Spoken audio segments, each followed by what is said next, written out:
Casey Crosbie is the RNC co-chair, and Brian Harrison is a Texas state representative. Casey, I'll start with you. It is well documented Democrats are like Charlie Brown with the football in the state of Texas. They haven't won statewide office since 1994. And so on paper, it seems like we're just fighting over who gets to be the next senator. But is there any real basis for the concern that the baggage that has not previously affected Attorney General Paxton might be seen in a new light as he seeks a new office leading into this runoff?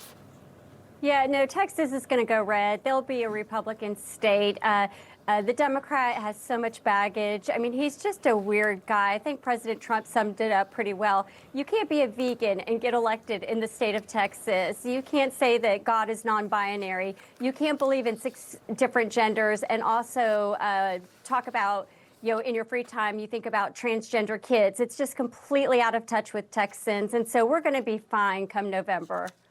So I'm curious about how you're handling this division between the president's picks, his endorsements, and the governor's endorsements, because they differ on a number of races. So President Trump's endorsements matter, and it means a lot to these candidates. I mean, we saw just more last than Tuesday, the governors in the state of Texas, more than the governor?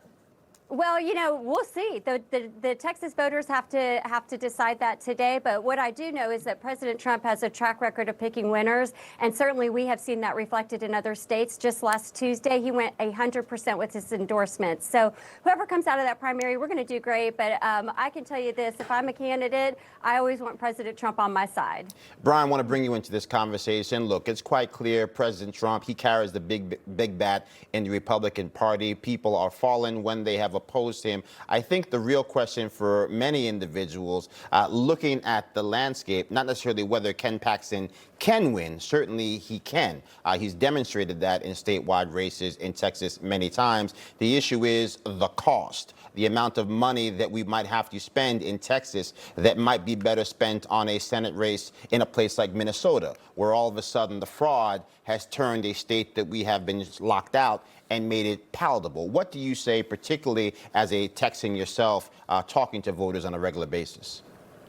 Well, just to pick up where we left off there, I agree with my colleague on the panel that President Trump's endorsement absolutely matters. I'm somebody who is honored to have President Trump's endorsement in my own election myself. It makes a big difference. It was really energizing for the grassroots conservatives down in Texas when President Trump made his surprise endorsement of Attorney General Paxton last week. And as it relates to money, because that's an interesting question, I think the most overlooked aspect of the financial part of this U.S. Senate race is the staggering amount of money being spent by establishment Republicans on behalf of Senator Cornyn, who is only, if we're honest about this, my belief is that Senator Cornyn is really only in a political fight of his life because he has been insufficiently conservative from the perspective of a lot of grassroots conservatives down here in Texas on core Republican issues. And the fact is that Senator Cornyn, despite outspending Attorney General Paxton by an absolutely massive margin, only barely eked out a first-place win in the first round of the primary. So, I mean, on paper, Senator Cornyn should have been able to put this thing to bed a very long time ago, but he spent well over, I think, $150 million at the latest count,